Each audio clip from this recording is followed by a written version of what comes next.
April నెలలోనే ఎండలు మండిపోతున్నాయి. రోజు రోజుకి ఉష్ణోగ్రతలు పెరగడంతో వడదెబ్బకు గురై మృత్యువాత పడుతున్నారు జనం. ఎండలకు బయటికి వెళ్తే జాగ్రత్తలు తీసుకోవాలని హెచ్చరిస్తున్నారు డాక్టర్లు. అవసరం ఉంటే తప్ప ఎండకు బయటకు వెళ్లకూడదని సూచిస్తున్నారు. వడదెబ్బకు గురై చనిపోతే మృతుల కుటుంబాలకు ఇచ్చే ఎక్స్గ్రేషియా 50,000 నుంచి 4 లక్షలకు పెంచుతూ ఈ నెల 15న ప్రభుత్వం జీవో జారీ చేసిందంటున్నారు. వడదెబ్బ బారిన పడకుండా జాగ్రత్తలు ఎక్స్గ్రేషియాపై హైదరాబాద్ వైద్యాధికారి డాక్టర్ వెంకట్తో శ్రీశైలం ఫేస్ టు ఫేస్. రాష్ట్ర వ్యాప్తంగా ఎండలు మండిపోతున్నాయి. వడదెబ్బ కారణంగా పలువురు మృత్యువాత పడుతున్నారు.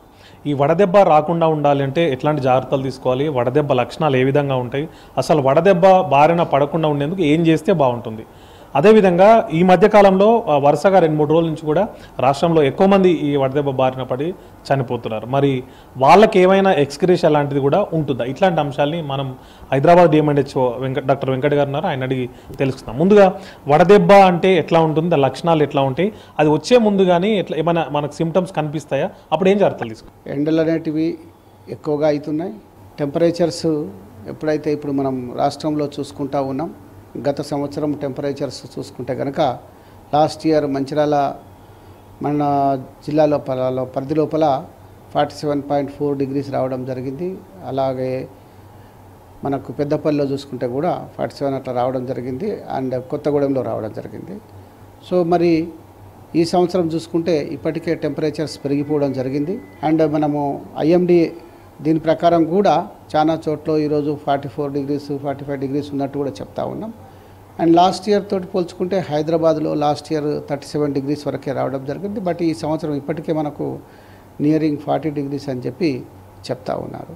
సో ఈ టెంపరేచర్స్, ఇలాంటి టెంపరేచర్స్ వచ్చినప్పుడు ఎక్కువగా ఏంటంటే మనము అవాయిడ్ చేయడానికి, హీట్ స్ట్రోక్ అనేది అవాయిడ్ చేయడానికి మనము మా ఉదయం 11 గంటల నుంచి సాయంత్రం 4 గంటల మధ్యలో ఎక్కువగా ఎండలో తిరగకపోవడం, అండ్ మెయిన్ పీక్ టైం లోపల 12 నుంచి 3 మధ్యలో, 3:34 మధ్యలో మాత్రం ఎట్టి పరిస్థితుల్లో బయటకు పోకపోవడం మంచిది. ఎట్ ద సేమ్ టైం పిల్లలు కానీ వృద్ధులు కానీ తగు జాగ్రత్తలు తీసుకోవాల్సిన అవసరం అనేది ఉంది.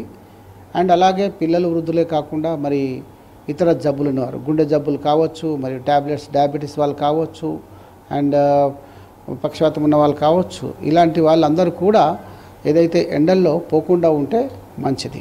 ముందుగా చూసుకుంటే కనుక హీట్ ర్యాష్ రావడం కానీ, ఆ తర్వాత హీట్ క్రాంప్స్ రావడం కానీ, కొన్నిసార్లు ఫెయింట్ అయి పడిపోవడం కానీ, ఆ తర్వాత హీట్ ఎగ్జాక్షన్ కానీ, ఆ నెక్స్ట్ హీట్ స్ట్రోక్ కానీ. సో ఈ విధంగా ఒక 5 స్టేజెస్లో ఉంటుంది. అండ్ క్రాంప్స్ మీకు ఎక్కడ పడితే అక్కడ బాడీలో క్రాంప్స్ వస్తూ ఉంటాయి. మరి ఆ పెయిన్స్ అనేది వస్తున్నప్పుడు మనము కంపల్సరీగా ఇది వడదెబ్బకి సంబంధించిన లక్ష్యమే అనుకొని ఇమీడియట్గా చలి ఏరియా అంటే ఒక షెల్టర్ ఏరియాలోకి వెళ్ళడము, మరి షెల్టర్ ఏరియాలో మీరు ORS ద్రావణాన్ని తీసుకోవడం, కొంత రెస్ట్ తీసుకోవడం చేయాల్సిన అవసరం అనేది ఉంటుంది. లేదు ఈ క్రాంప్స్ దాటిన తర్వాత ఫెయింట్ అయిపోవడం అంటే స్పృహ తప్పి పడిపోవడం లాంటిది కానీ, తర్వాత మనకు కళ్ళు బైర్లు కమ్మినట్టు కానీ, సో నోరు పిడిచపట్టుగా కట్టుకపోవడం కానీ, ఇలాంటి ఎక్కువ స్వెట్ రావడం కానీ ఇవన్నీ జరుగుతూ ఉంటాయి. సో ఈ ఏరియాను మనము ఫెయింటింగ్ లాంటి లక్షణాలు అనేది కనిపిస్తూ ఉంటాయి.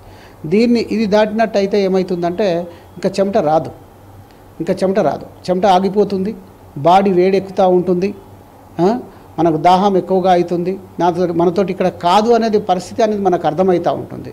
ఈ ఇమీడియట్గా లాంటి లక్షణాలు ఉన్నప్పుడు ఇమీడియట్గా చలి మన షెడ్ ఉన్నటువంటి ఏరియాకు పోవడము, కూలర్ల దగ్గర కూర్చోవడము, అండ్ మంచి చల్లటి నీటితోటి బాడీని తడుపుకోవడం అనేది చేయాల్సిన అవసరం ఉంటుంది. ఎప్పుడైతే మీ బాడీ మీకు చెప్తా ఉంటుంది నేను ఇక్కడి నుంచి మూవ్ కావాల్సిన అవసరం వస్తుంది అని చెప్పినప్పుడు మాత్రం మీరు డెఫినెట్గా మీరు ఆ ఏరియా నుంచి మూవ్ అయిపోయి చల్లని ప్రదేశం రావాలా. లేదు మీతో అయితలేదంటే మీరు చెప్పేయాలా, ఇమీడియట్గా అంబులెన్స్ని పిలవడం, 108 ఉన్నాయి మనకు, అండ్ స్ట్రాటజిక్ లొకేషన్లో పెట్టాల్సిన అవసరం ఉంది. కాబట్టి అవి ఉన్నాయి, మీరు వస్తే ఎక్కడైనా ఇమీడియట్గా వస్తాయి. లేదు మీ దగ్గరలోని బస్సు దవాఖాన కానీ ప్రాథమిక ఆరోగ్య కేంద్రం పోయినా ఓకే.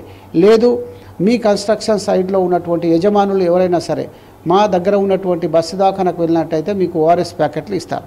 అలాగే ఎందుకంటే హైదరాబాద్లో ఉన్న ప్రతి ఒక్క చలివేంద్రానికి మేము ORS ప్యాకెట్స్ పెట్టడం అనేది జరిగింది. RTC సిబ్బందికి కూడా మేము ORS ప్యాకెట్స్ ఇవ్వడం జరిగింది. మిలిటరీ సిబ్బందికి కూడా ORS ప్యాకెట్స్ అనేది ఇవ్వడం జరిగింది. సో మీకు ORS ద్రావణం ఉంటుంది, మజ్జిగ తాగినా ఏది తాగినా డెఫినెట్గా మీరు జాగ్రత్తలు తీసుకోసి తాగాల్సిన అవసరం అనేది ఉంది. సో ఈ కాలంలో కనుక మనం చూసుకున్నట్టయితే ఈ మధ్యకాలంలో మన తెలంగాణ ప్రభుత్వం ఇంతకుముందు మరి ఈ వడదెబ్బ బారిన పడి చనిపోతే కనుక 50,000 అమౌంట్ ఉండేది ఎక్స్గ్రేషియా కింద. కానీ ఇప్పుడు ఆ ఎక్స్గ్రేషియాను తెలంగాణ ప్రభుత్వం 4 లక్షలకు అనేది పెంపొందించడం జరిగింది. అది మరి దానికి కొంత ఏంటంటే ఇమీడియట్గా మీకు కనుక హీట్ స్ట్రోక్ వల్ల కనుక చనిపోయినట్టయితే ఆ ఫ్యామిలీకి ఉపశమనం కలిగించడానికి దానికి విధి విధానాలు కొన్ని ఉన్నాయి. అంటే మెడికల్ ఆఫీసర్, అలాగే SHO, పోలీస్ ఆఫీసర్, అలాగే తహసీల్దార్, ఈ ముగ్గురు కూడిన కమిటీ అనేది దాన్ని నిర్ధారిస్తుంది. అలాగే ఒకవేళ హాస్పిటల్లో కేసు కనుక చనిపోయినట్టయితే హాస్పిటల్లోని కేస్ షీట్స్ చూడడం, లక్షణాలు చూడడం, అవసరం ఉన్న పక్షాలు ఇవన్నీ తీసుకొని దాని ప్రకారం సర్టైన్ ప్రొఫార్మాస్ ఉన్నాయి, దాన్ని నింపి కనుక మన జిల్లా కలెక్టర్ గారికి పంపించినట్టయితే దానిపైన జిల్లా కలెక్టర్ గారి ఆధ్వర్యంలో డెసిషన్ తీసుకొని మీకు ఎక్స్గ్రేషియా వచ్చేలాగా చేయడానికి కూడా అవకాశం అనేది ఉంది. మన దగ్గర అంటే మీ పరిధిలో ఏమైనా వడదెబ్బ మృతులు ఏమైనా రిపోర్ట్ అయ్యాయా? ఒకవేళ ఇట్లాంటి పరిస్థితి ఉన్నప్పుడు అంటే తీవ్రత ఎక్కువ ఉన్నప్పుడు ఏదైనా ఫుడ్ డైట్ కానీ అట్లాంటివి ఏమైనా మీరు ఏమైనా సజెస్ట్ చేస్తారా? సో హైదరాబాద్లో అయితే ఇంతవరకు ఎలాంటి మరణాలు గత కొన్ని సంవత్సరాలు కూడా ఎప్పుడు జరగలేదు. సో ఇక్కడ రిలేటివ్లీ టెంపరేచర్ కాస్త తక్కువగానే ఉంటుంది. బట్ ఈ సంవత్సరం చూసుకుంటే టెంపరేచర్లు ఉన్నాయి. సో ఈసారి మనం జాగ్రత్తగా ఉండాల్సిన అవసరం అనేది ఉంది. ఎండలో పోతున్నప్పుడు మీరు ఆయిలీ ఎక్కువగా ఉన్నట్టు ఫ్రైడ్ ఐటమ్స్ కానీ ఆయిలీ ఫుడ్స్ కానీ తీసుకోకుండా కూడా మంచిది.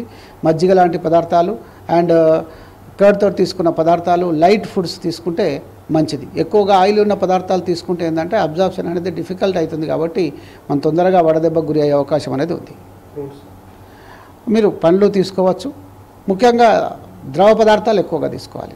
వడదెబ్బ మృతులకు ఈ సంవత్సరం నుంచి ప్రభుత్వం ఎక్స్గ్రేషియా ఇచ్చే అమౌంట్ కూడా పెంచిందని చెప్పారు. అయితే దానికి విధి విధానంలో దాని ప్రకారం నిర్ధారించిన తర్వాత బాధిత కుటుంబం ఏదైతుందో వాళ్లకు అది అందుతుందని చెప్పి స్పష్టం చేస్తున్నారు. కెమెరామెన్ హర్షతో శ్రీశైలం, V6 న్యూస్, హైదరాబాద్.